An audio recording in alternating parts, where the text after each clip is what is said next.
a Rosemary Escobedo. Ella es jefa de proyectos de USIL Ventures. ¿Qué tal? ¿Cómo estás, ¿Qué Rosemary? tal, Luis? Muchas gracias por la invitación. Yo feliz de estar aquí en esta casa corporativa de educación principalmente, ¿no? No, gracias a ti por haber aceptado la invitación para hablar hoy día de un tema que me parece que es sumamente importante y creo que nos llama mucho la atención a todos, especialmente creo que a los jóvenes, que es el tema de las oportunidades de negocio, el emprendimiento.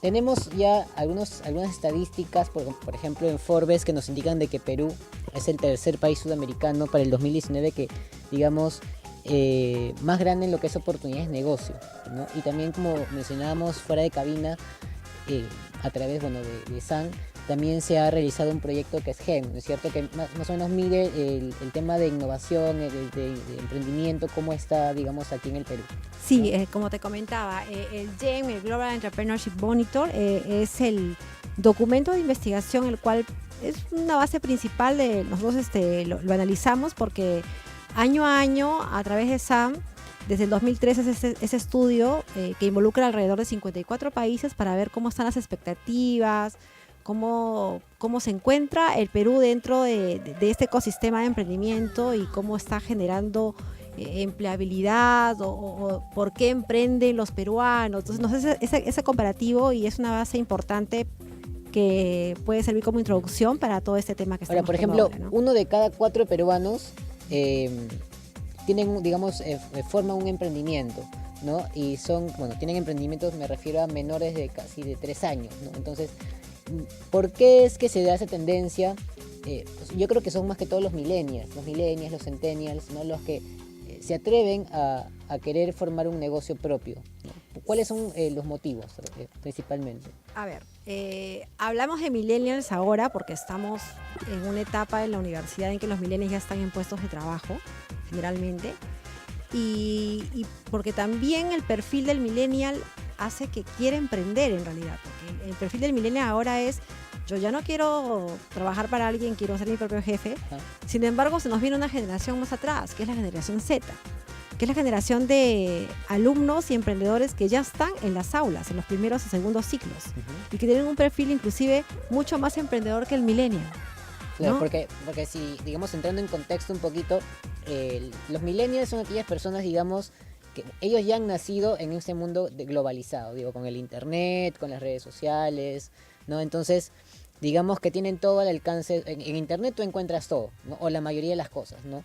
Entonces tienen YouTube, entonces tienen, digamos, todas las herramientas como para querer ser personas que no se dejan, digamos, o que quieren ser independientes, ¿no? Entonces, Sí, efectivamente los denominamos, por así decir, hay un término que se les conoce como los nativos digitales. ujú. O sea, los nativos digitales ya nacen con toda esa tecnología prácticamente bajo el brazo y ese conocimiento a la mano, y justamente es el conocimiento el que hace que el perfil de este nuevo futuro emprendedor cambie y tienda más a la independización, porque siente que lo tiene todo y no Ujú. quiere ser dominado, ¿no? Principalmente va por ese enfoque.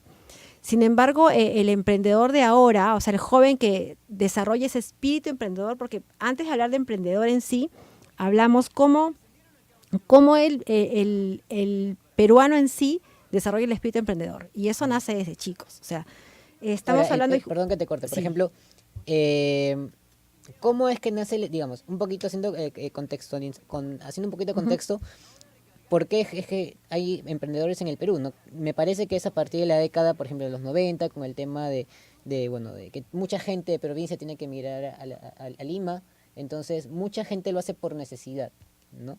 Innova que es, digamos, ser emprendedor por necesidad, ¿no? Acá hablamos de dos tipos de emprendedores en realidad, y inclusive el GEM lo menciona, ¿no? Nos dice que el 16% aproximadamente de peruanos en sí son motivados para emprender por necesidad Ujú. y el 62% por oportunidad aproximadamente. Pero ahí está la gran diferencia. Justamente si hablamos de esa década de los 90 para atrás, estábamos hablando de centralizar o la migración de los departamentos hacia Lima, en realidad. Tendría que centralizarse todo. Y era justamente ese padre emprendedor que necesitaba salir adelante por necesidad, se volvió emprendedor generalmente, Claro. ¿no? Y ahora los hijos son los que están en las universidades. Muchos de ellos también están aquí en la Casa de Estudios de USIL. Ujú. Pero el emprendedor de ahora que ya tiene estudios, que ha tenido las oportunidades, que es un nativo digital, que tiene todo al alcance de las manos, se debería convertir en un emprendedor por oportunidad, ¿no? Es la idea. ¿Está cambiando la tendencia de ser emprendedor por necesidad a un emprendedor por oportunidad? Sí, justamente estamos en eso, estamos cambiando esa tendencia, ya el Jem lo hice con las estadísticas que te di hace un momento, pero justamente es eso, ¿no? O sea, ¿por qué emprender por oportunidad? Porque tengo el conocimiento de por medio, porque el fracaso va a ser menor, porque estamos hablando de que las empresas que se crean en Perú al tercer año aproximadamente están fracasando y nunca llegan a su punto de equilibrio por lo general, ¿no? Justamente a eso vamos. A eso vamos a ir después a ver el por qué después de los 3 años es que porque se crean muchas empresas en el Perú, pero aproximadamente 853 empresas se crean, pero se cierran 469 por día. O sea, prácticamente un poquito más del doble de las empresas que se crean, ¿no? Se están cerrando. Pero, ¿es fácil emprender en el Perú o es complicado? En realidad ya se está desarrollando desde hace 11 años atrás aproximadamente, generando todo un ecosistema para poder facilitar el emprender, ¿no? Principalmente la gestión viene por parte del Ministerio de la Producción a través de su programa Innovate Perú, que promueve todo este ecosistema y brinda oportunidades para que el emprendedor inclusive pueda acceder a financiamiento desde la etapa de ideación, ¿no? Y ahí es donde entramos las universidades. En nuestro caso, USIL Venture, que es una incubadora aceleradora que está de alguna forma financiada por el Estado peruano, somos 19 alrededor a nivel nacional, estamos trabajando para que se fortalezca este ecosistema. O sea, viene de esa manera, ¿no? Pero fortaleciéndolo ¿cómo?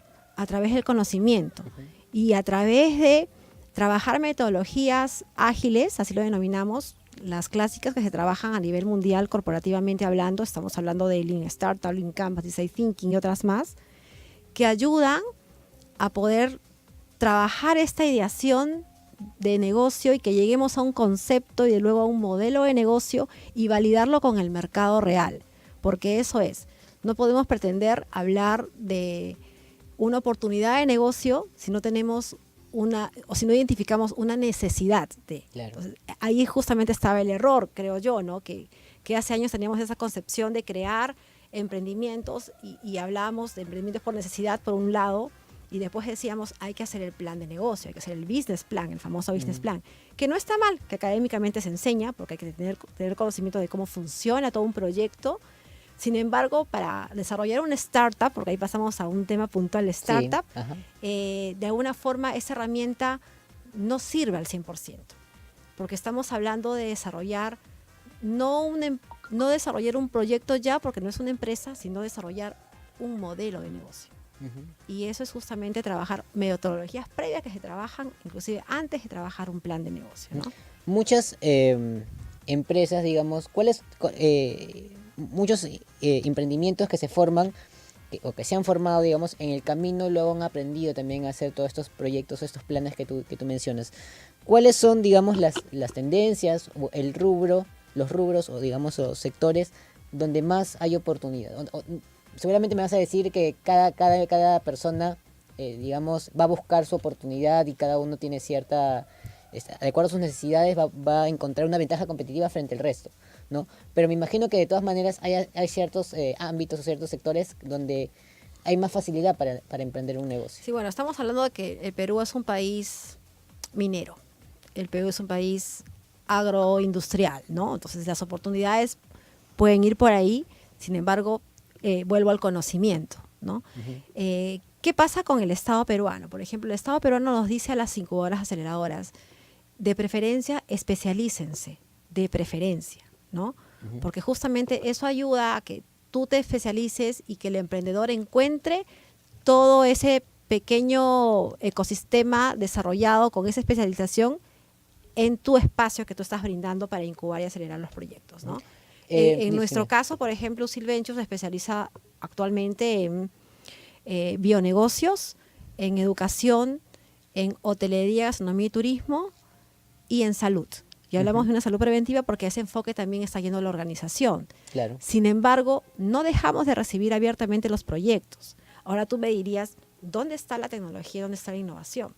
Inclusive, con todo este testeo que el Estado peruano empezó a hacer hace años, cambió las bases inclusive de sus concursos y dijo, bueno, Ya no voy a segmentar y quiero que los emprendimientos sean específicamente estos rubros, porque veo que me llega de todo.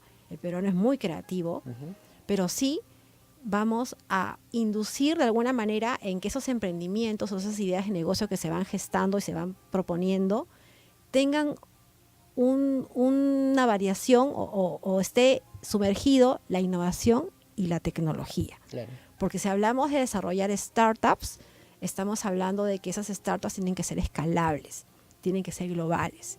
Y difícilmente, sin innovación y sin tecnología, estas van a despegar. Por escalable te refieres a que pueda, digamos, en el tiempo ser sostenible, ¿no es cierto? Sí, todo emprendimiento tiene que ser sostenible, autosostenible, económicamente, sostenible socialmente y sostenible ambientalmente. Eso es la triple hélice que se trabaja en todo desarrollo de emprendimientos y si hablamos de startup con mucha más razón. Es indispensable que una persona que quiere emprender un negocio tenga que tener los conocimientos en aquello que quiere emprender o no necesariamente. Se recomienda que sí, o sea, es importante que los tenga. Sin embargo, hemos visto casos, porque en realidad ya tenemos alrededor de 10 años siendo incubadora. Nosotros venimos de desarrollar el primer programa Creer para Crear del año 98.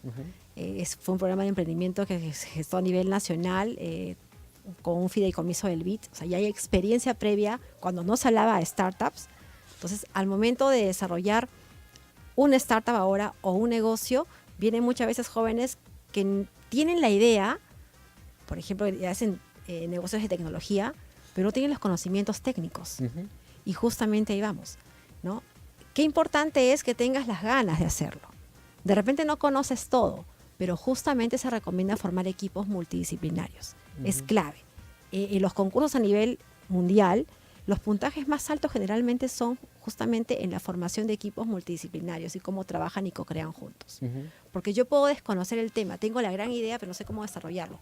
Por eso, si yo soy financiera, me sostengo de repente, si mi idea es tecnológica, de uno de sistemas que haga desarrollo de UX o demás cosas, otro que vea la parte de marketing, otro que de repente es un proyecto de biotecnología, consigo biotecnólogo, pero nunca debo dejar de tener un soporte de marketing, de finanzas o economía, qué sé yo. O sea, podemos llegar desde cosas muy generales hasta muy específicas. Por eso también que cuando armamos la red de mentores, esa red de mentores tiene que ser totalmente multidisciplinaria y muy específica. Y si, bueno, aparte de lo que tú mencionas, si yo quiero emprender un negocio, ¿a qué es lo que yo tengo que dar prioridad? ¿O qué es lo que me tengo que fijar? ¿No? Porque de repente siempre decimos, ¿no? Los que habemos personas que nos quisiéramos emprender un negocio, ¿no? Y cuando vemos que hay un negocio exitoso, decimos, ¿no? Pero, y eso parece tan fácil, ¿por qué no se me ocurrió antes a mí, ¿no? ¿Por qué? Mira, hay unas cualidades que tiene un emprendedor. Cualquiera no se atreve a emprender. Finalmente, muchos nos hemos convertido inclusive en intraemprendedores y desarrollamos emprendimiento, innovación y proponemos cosas dentro de una organización. Pero dar el siguiente paso de emprender... Porque el principal temor es el temor al fracaso. Es el temor al fracaso.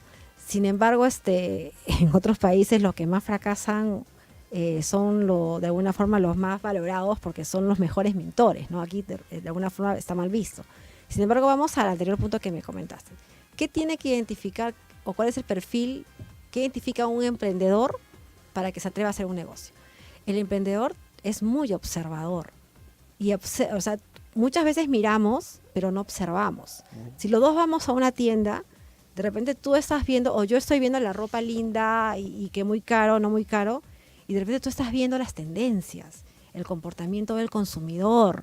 Estás yendo mucho más allá porque has hecho toda una observación profunda. Esa es la diferencia, por ahí empezamos. ¿Y qué más tiene el emprendedor? El emprendedor tiene la capacidad de identificar necesidades, de identificar problemas. Donde está el problema, hay necesidad. Donde hay necesidad, ahí puedo crear un concepto, una idea de negocio, un concepto y desarrollar un modelo. Si hablamos de oportunidad, tenemos que hablar de necesidad, ¿no? Entonces, ¿qué hacemos nosotros, por ejemplo, con estas metodologías? Ayudamos al emprendedor a que identifique cuáles son los dolores de su usuario, ¿no? ¿Por qué creo yo que este lapicero que estoy yo desarrollando me lo van a comprar? ¿Qué diferente tiene de otro producto que lo reemplaza o es igual? Justamente ahí empezamos a desarrollar a profundidad cuál es la gran diferencia y qué es lo que necesita principalmente de mi consumidor. Y detrás de Radio justamente hablábamos que nosotros nos basamos, ayudamos al emprendedor a través de estas metodologías a desarrollar un MVP, un producto mínimo viable. ¿Por qué? Porque justamente los ayudamos a, con el menor rango, menor inversión posible, menor inversión, ¿no? Desarrollar lo mínimo físicamente hablando para que ese producto o servicio yo lo lleve donde el usuario y lo testee. Y es el usuario quien me diga si es que esto le gusta o no le gusta, si le sirve o no le sirve, y a través de ello vamos haciendo los feedback y vamos mejorando el producto y o servicio o aplicación que estamos ofreciendo al mercado. O sea, es el mercado quien te tiene que decir a ti si lo necesito, si te lo voy a comprar. Y hasta que el mercado no te lo acepte, tú tienes que hacer los cambios necesarios con ese producto mínimo viable. O sea, finalmente, lo que tú crees que has desarrollado y que es la mejor idea, quien te va a decir si realmente vale la pena o vas a invertir en ello más allá que tu tiempo o va a venir algún inversionista a hacerlo, es tu mercado. Y seguramente es una pregunta complicada de responder. ¿Con cuánto, o sea, para invertir en un negocio, ¿no? ¿Existe un rango mínimo de dinero? O porque dicen que puedes invertir, o sea, hasta con un sol puedes empezar. Mira, es algo una frase que yo escuché hace mucho tiempo y tiene mucho sentido a lo que desarrollo actualmente en el trabajo es: plata no hay, ¿para qué preocuparse? No hay. Pero sí, si el emprendedor tiene la capacidad de realmente desarrollar algo con lo mínimo posible y demostrar que el mercado sí lo valora y lo compra, ahí llegan los inversionistas, las oportunidades, el ecosistema desarrollado, plataformas para que podamos, para que el Estado pueda brindarles un capital inicial, semilla para su idea de negocio, en diferentes etapas, ¿no? Justamente el Estado entra a apoyar de ese lado y a nivel mundial existen esas oportunidades. Algunos lo ven de buena manera, otros lo ven de diferente forma, pero hay una frase típica que también manejamos nosotros, es el emprendedor, el verdadero emprendedor que quiere hacer algo y empezando con nada, el famoso tips que se dice es pájaro en mano. Pájaro en mano es ¿qué tengo ahorita y qué tengo a mi alrededor con lo que yo puedo empezar? Si estoy pensando clásicamente en desarrollar un food truck y no tengo el dinero para comprarme un food truck completo. Un carro, o dónde guardar el carro. O de repente quiero hacer una repartición de algunos productos o servicios que estoy dando y no tengo para comprarme un carro ahora. Oye, pero sí, mi papá tiene un carro que me lo puede prestar los fines de semana. O voy a empezar a usar la bicicleta, o voy a empezar a usar la moto, voy a empezar a usar el transporte. ¿Por qué? Porque tengo que ver qué tengo a mi alrededor, ¿no? De repente, mira, estoy fallando en mi parte de marketing, pero me voy a buscar un compañero de trabajo o de repente algún mentor que me pueda facilitar esa asesoría para ver si lo estoy haciendo bien o no. O sea, ¿qué tengo en el momento que no me pueda costar económicamente tanto para poder validar mi modelo de negocio? Porque eso es. ¿Qué busca un verdadero emprendedor cuando dice no tengo dinero? Validar si realmente su idea de negocio y su modelo de negocio funciona. Y después la plata llega sola en realidad. Por eso que valoramos mucho al emprendedor y al equipo. Porque el emprendedor tiene algo que es importante, que es la capacidad de ejecución. O sea, yo puedo tener la mejor idea del mundo y a veces dicen, no te la quiero contar porque me la vas a robar. Mentira, finalmente las ideas no son de nadie, son de quien las coge y las ejecuta. Y eso es lo que tiene el emprendedor, que realmente es emprendedor. Claro. Que tiene esa capacidad de ejecución, de observación, de identificación de oportunidades, pero finalmente se resume en la capacidad de ejecución. Ahora, tú me mencionaste hace un momento, pero tiene el miedo al fracaso. Sí, muchas veces se tiene miedo al fracaso, pero otro tiene de repente inviertes hacerlo. En hacer algo y no sé, el negocio pues no, de repente por ahí no va bien y te quedas endeudado, pues, ¿no? Mira, si hablamos de jóvenes, si hablamos de la generación Z, de los millennials que quieren emprender, en realidad están en la mejor edad para fracasar. O sea, si fracasase 2 o 3 veces, bienvenido sea. Porque cuando realmente tengas responsabilidades detrás, una familia que tengas que te espera mes a mes con el financiamiento para el hogar, de repente va a ser más difícil y la vas a pensar 2 veces, ¿no? Hasta 3, hasta 5. Pero si estás hablando de la generación Z, de los millennials, están en la mejor edad para fracasar. O sea, finalmente los fracasos uno aprende. Vamos a una breve pausa, pero antes te dejo una pregunta para que me respondas en el siguiente bloque. ¿El emprendedor nace o se hace? Ya regresamos.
Estamos de regreso aquí en Frecuencia USIL, en Trending Topic, con Rosmery Escobedo, jefa de proyectos de USIL Ventures.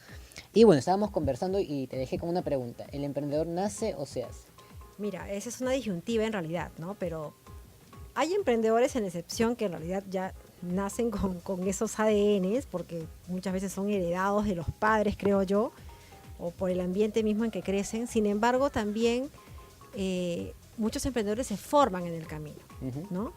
Mucho involucra también el entorno donde te desarrolles, es importante. Y nosotros dentro del modelo educativo que desarrollamos, que es un modelo educativo de emprendimiento, plasmamos fuertemente al inicio de los primeros ciclos el desarrollar las habilidades blandas emprendedoras en el alumno USIL, por ejemplo, ¿no? Y es interesante porque inclusive los modelos de incubación o de formación de startup están bajo ese esquema, en el desarrollo de competencias blandas, esas habilidades que debe despertar ese emprendedor.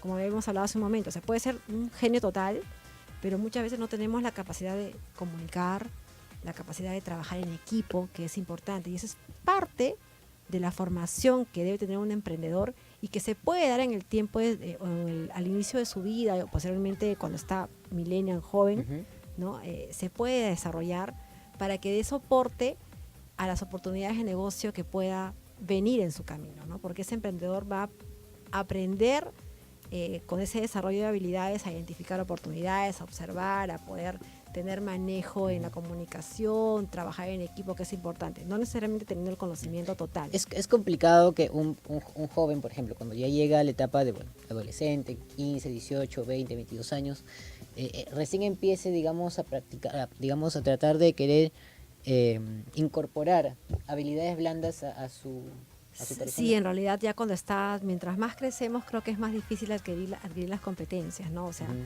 difícil pero no imposible, ¿no? O sea, hay programas inclusive virtuales para desarrollar algunas competencias específicas y demás. En USIL Ventures, por ejemplo, cuando entran los chicos y quieren formar sus negocios, ¿tratan de desarrollar esas habilidades blandas? Sí, inclusive nosotros en nuestros programas de incubación y aceleración no empezamos ese programa si es que no juntamos al equipo en sí y trabajamos talleres de team building, por ejemplo. Porque nos interesa que ellos se conozcan y sepan desarrollar trabajos en equipo. No podemos sumergirlos a una etapa de mentorías sin que antes se conozcan y rompan ese hielo, porque entre ellos mismos pueden co-crear. Por eso hablamos de coworking, networking, co-creación, porque justamente se busca eso, ¿no? Que esos chicos pongan, en realidad, liberen en sí sus habilidades y se conozcan y se vinculen, porque en conjunto vas a llegar mucho más lejos. No hablamos de formación de grupos. Y cuando llegan ellos a USIL Ventures, ¿ya tienen una idea de negocio y ya tienen, digamos, un compañero con el que desean trabajar? ¿O ahí es donde se conocen y empiezan Dependiendo de los programas, ¿no? Tenemos diversos programas. Si hablamos del programa clásico de Startup USIL, que es para incubación, no todos se conocen. O sea, se conocen los equipos que tienen la idea inicial, pero no toda la generación, porque los llamamos así por generaciones, estamos en la quinta generación actualmente, hacemos que esa generación se conozca. ¿Qué nos pasó? Te lo cuento por experiencia. Mira, en el año 2016 nosotros desarrollamos un programa que se denominó BioStartup. El primer programa de emprendimientos con enfoque startup de la biodiversidad, en cofinanciamiento también con la cooperación suiza y alemana. Estaba enfocado a desarrollar emprendimientos de la biodiversidad, pero específicamente nutracéuticos y cosmocéuticos. O sea, no llegan a ser farmacéuticos, sino un poco más naturales y preventivos, ¿no? E hicimos todo un programa de mentorías e incubación, y al final pusimos el espacio de libre networking en un espacio abierto, tipo un team building. Le denominamos, creo que BioDay y algo así, ¿no? ¿Y qué pasó? Cuando empezamos a recibir los feedbacks y demás, nos dijeron, pero ¿por qué esto no lo hicieron al inicio? Porque nosotros nos hemos dado cuenta que hemos estado tantos meses en el programa y al final, cuando nos hemos conocido fuertemente, recién nos hemos dado cuenta que el equipo de allá ha podido ser tranquilamente nuestro socio o tranquilamente nuestro proveedor. O él conocía a alguien que podía ser un mentor, porque ya habían pasado por el proceso. Entonces, justamente ahí cambiamos un poco el enfoque. Dijimos, no, ahora nuestros programas tienen que empezar con esas actividades de desarrollo de competencias blandas y trabajo en equipo. Después ya el bootcamp, y después las mentorías y finalmente hacemos otro networking, ¿no? Porque justamente ahí saltó todo esto, ¿no? Que qué importante es esa vinculación, porque si te das cuenta, la mayoría, por no decir todos los eventos de emprendimientos que se hacen en el mundo, terminan en un espacio de networking. Claro. Porque esa es la fortaleza principal. No sabemos si al lado, atrás tuyo, o en ese espacio donde están, puede estar tu próximo socio, tu próximo mentor, tu próximo la persona que te puede financiar. Por networking, para que nos entiendan todos, lo que es un networking es, por ejemplo, decir y entablar conversaciones, ¿no?, con otras personas que de repente pertenecen a tu mismo mercado, digamos, en tus negocios, ¿no? Exacto. Donde puedan intercambiar ideas. Intercambiar ideas, intercambiar tarjetas, intercambiar perfiles, o sea, eso es importantísimo y los eventos que nosotros realizamos todos tienen que terminar en un espacio de network, sí o sí. Ahora, en cuanto a emprendimientos establecidos, ¿no? El estudio del GEM señala de que el Perú se encuentra un poco más rezagado, ¿no? Porque con más de 3.5 años de funcionamiento, más o menos el Perú se encuentra en el 6º lugar, ¿no? Donde, bueno, ya digamos que a diferencia de aquellos de personas que emprenden, digamos, tienen emprendimiento sus primeros años, estamos un poquito más estancados, ¿no? ¿Por qué es que muchos de los negocios no pasan los 3.5 años en el Perú, las ideas de negocio? Sí, justamente lo que mencionas, ¿no? De cada 10 emprendimientos en etapa temprana, se espera que 3 lleguen a convertirse por lo menos en emprendimientos consolidados. Solamente 3. Se espera. Según este último informe. Sin embargo, uno de los factores justamente es el conocimiento. Estamos hablando de desarrollar emprendimientos por oportunidad más que por necesidad. Y 2, ese grado de innovación, ¿no? Y además también tiene que ver, no sé, tú me puedes de repente explicar un poquito mejor qué tanto apoya el Estado, el gobierno al tema de emprendimiento, de innovación, o faltan todavía políticas públicas en cuanto a esto. En realidad falta aún, hay un esfuerzo grande, pero sí falta. Estamos hablando de que nosotros como Perú tenemos el soporte del Ministerio de la Producción a través de Innovate, pero no contamos con una ley de emprendimiento como lo tiene Colombia, por ejemplo, ¿no? Colombia, la ciudad que más ha desarrollado y aprovechado todas estas políticas públicas ha sido Medellín. Medellín para nosotros ha sido un referente importantísimo, inclusive cuando empezamos nosotros como universidad a generar este modelo de emprendimiento, porque está catalogada como una de las ciudades más innovadoras del mundo, inclusive, ¿no? En el año 2013, si no me equivoco, fue su nombramiento. Justamente porque desarrollan políticas públicas. Es importante. Sin embargo, más allá de las políticas públicas de emprendimiento, acá estamos hablando de educación, ¿no? De educación y el entorno que se desarrolla para esos emprendedores, ¿no? La base, regreso a lo mismo, es el hogar. La formación que tiene él como ser humano. Posteriormente, las oportunidades educativas que se dan. Entonces, son esas oportunidades educativas que hacen que el emprendedor genere conocimiento. Y con ese conocimiento identifique negocios por oportunidad, ¿no? Ahora, y que se vincule o se incline principalmente a negocios que tengan un grado de innovación y que esté inmersa de alguna forma en la tecnología para poder apostar en el porque todo negocio, o sea, toda idea, por ser así es el más tradicional, tiene que tener una ventaja competitiva, ¿no? O algo innovador, digamos. Por ejemplo, hace unos días vi en la página de Usil Ventures el tema de taxi solamente para mujeres y conducido por mujeres, ¿no? Me parece algo innovador, por ejemplo, ¿no? Porque seguramente se han visto, digamos, más que la necesidad, digamos, el temor, digamos, de muchas chicas de poder subir, por ejemplo, a un taxi por aplicación y ser asaltadas, ¿no? Entonces, etcétera, etcétera. Y, lógicamente, si te lleva una mujer, por ejemplo, en un carro, ¿no? Y es una chica, te sientes más identificada, ¿no? Entonces, han visto una oportunidad en un negocio que es tradicional, como es el taxi. Sí, ¿no? sí, muchos de los negocios en realidad, o ideas de negocios que van naciendo en los startups, son negocios que ya se desarrollan en otras partes del mundo, ¿no? Referentes a Europa, referentes a Estados Unidos. Entonces, hablamos de un Silicon Valley totalmente potente, ¿no? Silicon Valley es el espacio en San Francisco donde se gestaron los mejores emprendimientos como Facebook, ¿no? Los clásicos conocidos, ¿no? Entonces es un referente importante. Pero bueno, volviendo a nuestra realidad, no somos un Silicon Valley, no claro. Tenemos la educación base que tiene Estados Unidos o Europa, ¿no? O sea, tenemos que ir de acuerdo a nuestra propia realidad. Nuestra realidad es esta, ¿no? Que sí existen emprendimientos peruanos puedan ser disruptivos, sí hay, no será pues un Facebook, pero existe, ¿no? Sin embargo, como te digo, tenemos que ir a nuestra realidad y nuestro ritmo es otro. El Estado apoya, de cierta manera, falta mucho más que hacer, pero también es un tema cultural y de educación. O sea, principalmente eso. Ahora, toda startup que empieza, digamos, y con el tiempo es sustentable, es rentable, se convierte digamos, en una empresa, ¿no es cierto? Pero no toda, digamos, la startup en sí, no es una definición distinta digamos, a la empresa en su concepto, ¿no? A una pyme me refiero, ¿o no? Bueno, en realidad sí y no. Si hablamos de una empresa consolidada, es una empresa. No sabemos si esa empresa empezó como una startup, de repente sí, de repente no. Es que también hay mucha disyuntiva en ese tema, ¿no? Para nosotros startup es una cosa, de repente para otro incubadora le da otro concepto. Me imagino que Facebook, Instagram y todas estas redes sociales, plataformas empezaron como startups. Empezaron como una startup, porque en realidad el concepto de startup nace de ahí, ¿no? De trabajar y formar modelos de negocios validados con el mercado, ¿no? O sea, ahí está el concepto y que sean escalables y que sean disruptivos y que tengan insertada tecnología por medio de la innovación para que puedan crecer en el tiempo. Porque yo, por ejemplo, dice también que las startups, si en 3 años no pasaron el punto de equilibrio, dejan de ser startups y se convierten en empresas tradicionales. Porque, por ejemplo, tengo la idea de que una startup, por ejemplo, es una empresa, o bueno, una empresa que se forma relacionada a la tecnología, por ejemplo. Es que podemos desarrollar startups dentro de empresas, ¿no?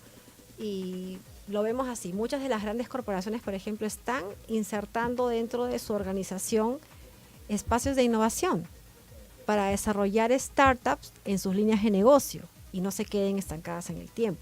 O sea, si hablamos de empresas tradicionales, pueden desarrollar líneas de negocio tipo startups dentro de sus corporaciones. Si hablamos como emprendedores solos, ¿no? O sea, abiertos, sin empresa, podemos desarrollar startups y esas startups se pueden convertir en empresas. ¿Startups son aplicaciones o no necesariamente aplicaciones? No, para nosotros, en nuestra concepción, no necesariamente. Para nosotros el startup es aquella idea que se convierte en un concepto, en un modelo de negocio que hace todo el match y el feedback con el usuario real, que identifica la necesidad, que valida ese modelo de negocio y que puede ser escalable en el tiempo. No mucho tiempo, obviamente. Claro. Puede ser de cualquier línea de negocio, como te mencionaba. O sea, no hay esa disruptiva en realidad, ¿no? O sea, pero sí que esté sumergida la tecnología y la innovación. Son claves para que el startup se llegue a desarrollar de la forma que queremos que se desarrolle. Ahora ya pasando, digamos, a otro modelo de negocio exitoso también, ¿no? Que son, por ejemplo, las franquicias, ¿no? Si tenemos un poco de dinero ahorrado, ¿no? Bueno, me imagino que igual, para poder tener una franquicia que ha sido exitosa, tu inversión debe de ser por lo menos alrededor de 30.000 soles para arriba, ¿no? No creo que para empezar, por ejemplo, con una franquicia sea menos de 30.000 soles, ¿no? Depende mucho de la franquicia. Mira, no soy experta en franquicias, pero recuerdo que hace más o menos unos 4 años atrás fuimos a una feria de franquicias con el equipo, ¿no? Y empezamos a mirar algunos modelos de negocio. Bueno, hace 4 años había modelos de negocio más tradicionales. Y justamente adquirimos una revista de cuánto nos costaría instalar las franquicias en el Perú. Entonces empezamos a evaluar algunas y la verdad no puedo decir los montos, pero uno famoso que reparte flores, por ejemplo, no bajaba de $75,000. Claro. O sea, no estamos hablando de que está orientado quizá a emprendedores que quieren desarrollar startups y que no tienen para invertir. Ahí estamos hablando ya de modelos de negocios diferentes y de repente con emprendedores o empresarios que tengan un capital base un poquito más fuerte, ¿no? Claro. Para poder invertir. Pero es rentable y es exitoso el modelo de franquicias aquí en el Perú. Lo que pasa es que bueno, se está desarrollando más. Ya existe la feria de franquicias año a año y demás. Sin embargo, claro, obviamente dependiendo de la franquicia que tú vas adquiriendo para hacer franquicia, tienes que tener todo un modelo de negocio desarrollado y tienes que comprobar que realmente eres rentable, porque hay toda una evaluación financiera detrás de ello, ¿no? Y algo que tienes con una franquicia es todo un respaldo de inversión en marketing. Claro. Tremendo, o sea, y la inversión en marketing en realidad para desarrollar un startup, un negocio es fuerte. O sea, ese respaldo ya lo tienes con esa franquicia, o sea, es como que apuestas a lo seguro, ¿no? Claro. Pero la inversión no es tan baja como se piensa. ¿Sí? Ya para acabar, Ros, Este año, ¿en qué se está enfocando USIL Ventures? Bueno, USIL Ventures se ha reinventado, ¿no? Contamos con un espacio de cowork, estamos en Tulón 310, también tenemos un espacio de cowork aquí en Campus 1 y estamos por abrir este año el espacio de cowork en el Instituto de Emprendedores en Lima Norte, ¿no? Por ese lado. Los programas están alineados con los programas del Estado peruano también. Tenemos el Startup USIL, que ya estamos en la 5ª generación. Empieza el programa Acelérate ahora y el Startup Perú. Estamos haciendo convocatoria ya para que los emprendimientos puedan acercarse a nuestra incubadora, podamos hacer toda la etapa de evaluación y directamente puedan aplicar a levantar capital semilla en Startup Perú. ¿No? En ambos casos, emprendimientos dinámicos e innovadores. 50.000 y alrededor de 150.000 soles como capital inicial para ayudarlos a gestionar ese proyecto, ¿no? Y el BioStartup, que ahorita estamos cerrando, que estamos en Cusco, Madre de Dios de Arequipa. Y bueno, muchas cosas que se vienen, el speed dating, vincular emprendedores con empresas, la semana del emprendimiento, estamos lanzando también un programa que es el Innovation Food Business, reinventando todo unir las empresas tradicionales con la innovación que se está haciendo en alimentos, ¿no? En Perú. ¿Qué instituciones en el Perú, así algo rápido para terminar, nos pueden, digamos, ayudar a consolidar nuestra idea de negocio, nuestro emprendimiento? Bueno, principalmente USIL Ventures. USIL Ventures en la USIL. Con USIL. Somos alrededor de 19 incubadoras que estamos registradas por el Estado peruano y apoyadas económicamente con el concurso de fortalecimiento de incubadoras aceleradoras que se dio. Tienes a mismo COFIA, tienes a PQS de Grupo Romero, UTEC Venture, Guaira de Telefónica, cada uno con sus especialidades, pero es un ecosistema bastante amplio en realidad que día a día crece más y más, ¿no? ¿Dónde pueden encontrar a USIL Ventures? ¿Por las redes sociales? ¿O cómo lo pueden encontrar? Por si tienen alguna duda, alguna pregunta que hacerles. Sí, nos pueden escribir a usilventure@usil.edu.pe. Nos buscan en Facebook como USIL Venture-aceleradora, en Instagram como USIL Venture. En LinkedIn como USIL Venture, ahí estamos, chicos. O sea, no duden en buscarnos, que para eso estamos, para hacer realidad sus emprendimientos. Bueno, Rose, muchas gracias por todas estas ideas que nos has aclarado bastante sobre emprendimiento. Seguramente que a nuestros oyentes también les va a servir mucho para aquellos que desean emprender, pues, ¿no? Muchas gracias y bueno, esperamos tenerte en otra oportunidad por aquí. A ti, Luis, muchos éxitos en tu programa Trending Topic. Gracias. Bueno, esto ha sido todo por hoy en Trending Topic. Nos vemos la otra semana. Sigan escuchando y viendo la programación de Frecuencia USIL. Nos vemos. Chao, chao.